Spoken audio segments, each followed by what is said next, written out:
No safety. No safety. No duty.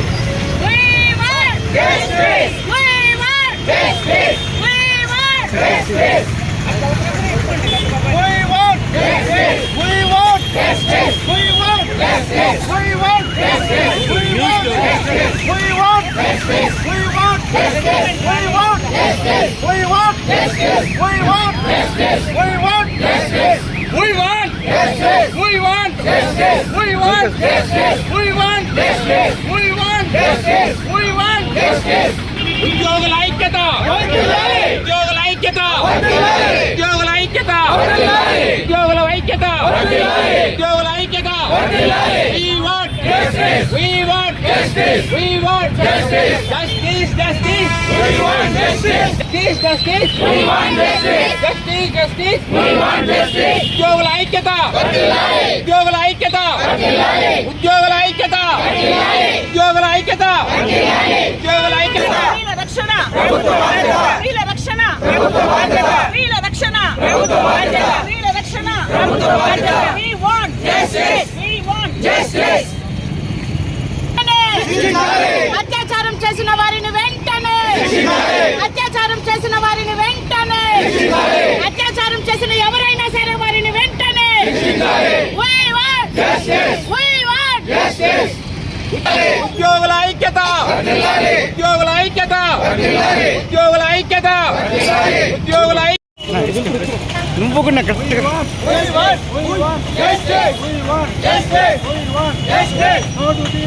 No safety. No safety. No duty. No safety. No duty. No safety. No duty. No safety. No duty. వెనకాల ప్రభుత్వ బాధ్యత. ప్రభుత్వ బాధ్యత. ప్రభుత్వ బాధ్యత. ప్రభుత్వ బాధ్యత. ప్రభుత్వ బాధ్యత. We want Justice. Justice. Justice. no safety. No duty. No duty. No safety. No duty. No safety. No duty. We want Justice. We want Justice. Justice.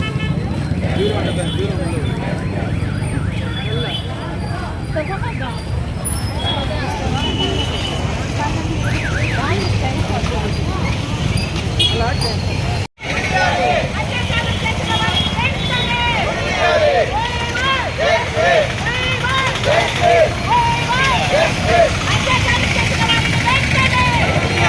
అత్యాచారం చేసిన వారిని వెంటనే అత్యాచారం చేసిన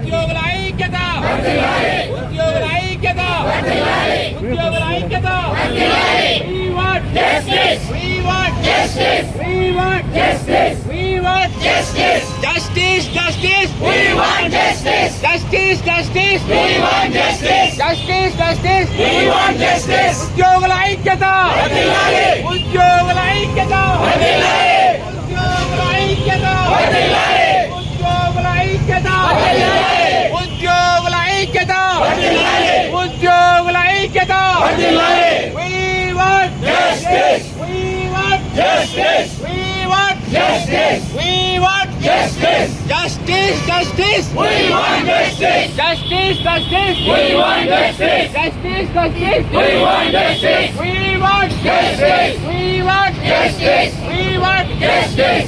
ఉద్యోగుల ఐక్యత ఉద్యోగుల ఐక్యత వైద్యులపై దాడులు వైద్యులపై దాడులు వైద్యులపై దాడులు వైద్యులపై దాడులు వైద్యులపై దాడులు వైద్యులపై దాడులు వైద్యులపై దాడులు ప్రాణం పోసే వారి ప్రాణం తీయకండి ప్రాణం పోసే వారి ప్రాణాలను ప్రాణం పోసే వారి ప్రాణాలను ప్రాణం పోసే వారి ప్రాణాలను ప్రాణం పోసే వారి ప్రాణాలను ఈ రోజు యావత్ భారతదేశంలోని ప్రతి ఒక్క ఆసుపత్రిలో కూడా వైద్య రంగంలో పనిచేసే ప్రతి ఒక్క వైద్య సిబ్బంది ఈ విధంగా రోడ్డు మీదకి ఎక్కుతున్నాడు అనడానికి కారణము ఈ భారతదేశంలో ప్రతి ఒక్క పౌరుడు కూడా తలదించుకోవాల్సిన పరిస్థితి వచ్చింది. ఎందుకంటే ప్రజల ప్రాణాలు కాపాడేటటువంటి ఉద్యోగం చేస్తున్న ఒక స్త్రీమూర్తి, ఒక డాక్టర్ని అదే వైద్యశాలలో అంటే హాస్పిటల్లోనే ఏదైతే ప్రాణాలు పోసే నిలయం ఉందో, ఏదైతే ప్రాణాలు నిలబెట్టేటువంటి పవిత్రమైన స్థలం ఉందో అక్కడే ఆమెను అత్యాచారం చేయడము, మరి అత్యంత దారుణంగా హింసించి చంపేయడము అనేది కొట్టి చంపేశారు. ఇలాంటిది ఎంత హేయమైన చర్య. దీన్ని మేము తీవ్రంగా ఖండిస్తున్నాము. అదే వేరే దేశాలలో అయితే ఇలాగే జరుగుతుందా? అరబ్ కంట్రీస్లో అయితే స్త్రీని కన్నెత్తి చూడడానికి కూడా భయపడతారు. కానీ మన దేశంలో ఎన్నో చట్టాలు స్త్రీ రక్షణ కోసం రూపొందించినా కూడా అవి ఏమి కూడా ఇవి ఈరోజు ఆడవాళ్ళని శీలాన్ని కాపాడలేకపోతున్నాయి, ప్రాణాలను కాపాడలేకపోతున్నాయి. మన మహాత్మా గాంధీ గారు చెప్పినటువంటి మాట, ఏనాడైతే స్త్రీ అర్ధరాత్రిలో కూడా ఒంటరిగా తిరగలుగుతుందో ఆ రోజే స్వతంత్రం వచ్చింది. మరి మొన్న ఆగస్టు 15 రోజు మనమందరూ స్వాతంత్ర దినం జరుపుకున్నాము. నాకైతే మా స్త్రీలకైతే మాకేం కనిపించింది? రక్తంతో కలిసిన చీర కట్టుకున్నటువంటి భరతమాత కనిపించింది. ఆ భరతమాతను చూసి విలువిలలాడుతున్న పువ్వన్నెల జెండా కనిపిస్తున్నది. మరి మీకేం కనిపిస్తుందో మాకైతే తెలీదు. భారతదేశంలో చట్టాలు చాలా తీవ్రతరంగా ఉండాలి. ఇలాంటి వాటిని నడి రోడ్డులో ఉరి తీసే చట్టం ఒకటి రావాలి. అప్పుడే ఇలాంటి పని చేయాలంటే కూడా భయపడే పరిస్థితి వస్తుంది. ఎంత మత్తు పదార్థాలు సేవించినా కూడా మరి వేరే అరబ్ కంట్రీస్లో స్త్రీలని కన్నెత్తి కూడా చూడరు కదా. మరి ఇక్కడ ఎందుకు అంత చులకన? ఈరోజు స్త్రీలను బయటకు మన ఇంట్లో ఆడవాళ్ళని చదివించి బయట పంపించాలంటే ప్రతి ఒక్క తండ్రి కూడా ఆలోచించే పరిస్థితి వస్తుంది. ఒక నర్సింగ్ ఉద్యోగానికి కానీ, ఒక డాక్టర్ ఉద్యోగానికి కానీ సీట్ వచ్చినా కూడా పంపించలేని పరిస్థితి వస్తుంది. ఎందుకంటే స్త్రీలకు రక్షణ లేదు. నైట్ డ్యూటీస్ చేస్తుంటే, ఈ విధమైన చర్యలు చేస్తుంటే ఎవరు మాత్రం స్త్రీలను బయటకు పంపిస్తారు? ఏ భర్త అయితే భార్యను పంపించగలుగుతాడు, ఏ బ్రదర్ అయితే సిస్టర్ని పంపించగలుగుతారు. కాబట్టి దీన్ని మేము తీవ్రంగా ఖండిస్తున్నాము. మన భారతదేశంలో చట్టాలని ఖచ్చితంగా మార్చాల్సిన అవసరం ఎంతైనా ఉందని తెలియజేసుకుంటున్నాం. We want justice.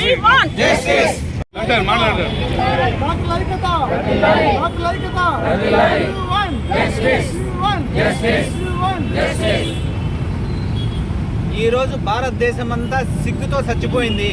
ఎందుకంటే ఒక వైద్యురాలని అత్యంత పాశంగా చంపిన ఆ కలకత్తాలో సంఘటన మనుషులంతా కలిచివేసింది. ఇక్కడ ప్రతిరోజు గవర్నమెంట్ హాస్పిటల్లో కానీ ఎక్కడైనా ఉద్యమాలు జరిగి ఇక్కడ వస్తే తప్పితే ఇలాంటి రక్షణ చట్టాలు రావంటే ఖచ్చితంగా అందరూ బయట వస్తారు. బయట వచ్చి ఉద్యోగస్తులు రక్షణ కోసం రోడ్లు ఎక్కడం ఖాయంగా తెలుస్తుంది. తర్వాత ప్రభుత్వం పైన ఇలాంటి సంఘటనలు జరగకుండా మా ప్రభుత్వం కఠిన చర్యలు తీసుకొని ఎవరైతే ఇలాంటి దీనికి పాల్పడతారో వారిని ఆ రోజు శిక్షించే విధంగా మన భారతదేశం నుంచి ఒక చట్టాన్ని వస్తే తప్పకుండా దాన్ని చూసి భయపడి ఈ విధంగా చేయకుండా ఉంటారని మనము కేవలం మనస్ఫూర్తి కోరుకుంటూ ఈ విధమైన చర్యల్ని ప్రోత్సహించకూడదు. తర్వాత ఈ విధంగా చేసిన వాళ్ళని వెంటనే శిక్షించే విధంగా చట్టం తేవాలని కోరుకుంటున్నాం. Thank you.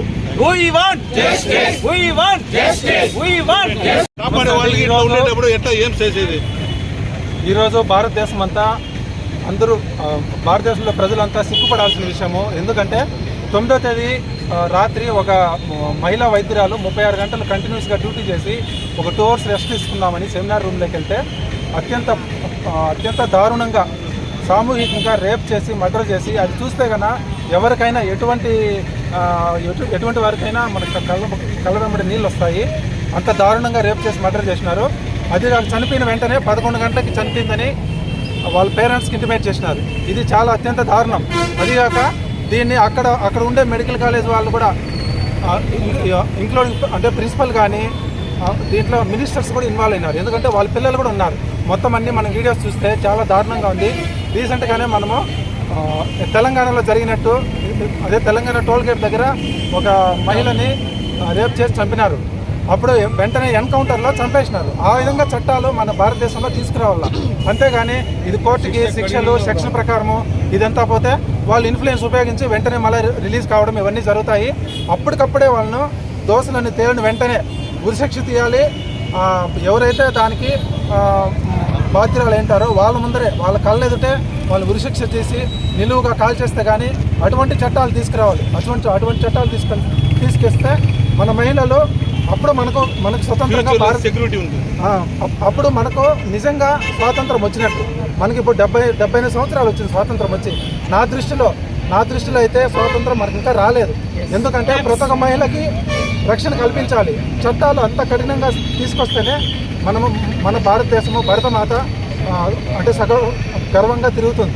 సో కాబట్టి ఇదంతా గుర్తుపెట్టుకొని చట్టాలు కఠినతరం చేయాలని భావిస్తూ ఈ ప్రోగ్రాంకి ఇచ్చేసిన ప్రతి ఒక్కరికి ఐఎంఏ తరఫున అంటే ప్రతి ఒక్కరికి కృతజ్ఞతలు తెలుపుకుంటున్నాను. ముఖ్యంగా పత్రికా విలేకరులకి, ప్రెస్కి, మీడియా వారికి ధన్యవాదాలు తెలుపుకుంటున్నాను. Thank you.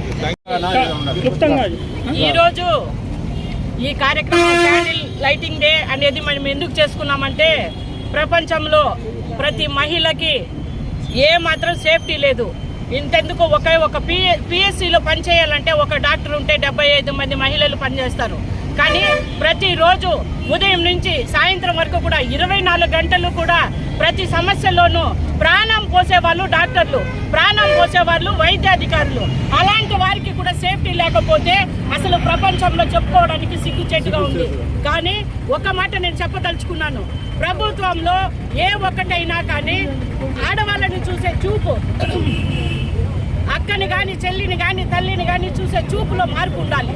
ఆ మార్పు ఎప్పుడు వస్తుందో అప్పుడే ప్రతి ఒక్క మహిళకు కూడా సేఫ్టీ వస్తుంది. కానీ ఈరోజు ఈ అత్యాచారానికి పాల్పడిన వెధవ నా కొడుకులు ఎవరైనా సరే, ఎంత పెద్ద అధికారి అయినా సరే, ఎంత పెద్ద నాయకుడైనా సరే, ఇమీడియట్ గా వాళ్ళని శిక్షించి ఉరి తీయాల. ఇది ప్రతి ఒక్క మహిళ కోరుకుంటున్న కోరిక. ఇది ఆ తల్లి కడుపు ఎంత కాలుతోందో ఆ తల్లి కడుపు కాలేదానికి వాళ్ళకి ఎదురుగానే వారిని ఉరి శిక్ష వేయాలి. వారికి శిక్ష పడేంత వరకు కూడా ఇదే విధంగా ప్రపంచమంతా కూడా మేము ఇలాంటి ధర్నా చేయడానికి సిద్ధంగా ఉన్నామని తెలియజేసుకుంటున్నాను. Thank you.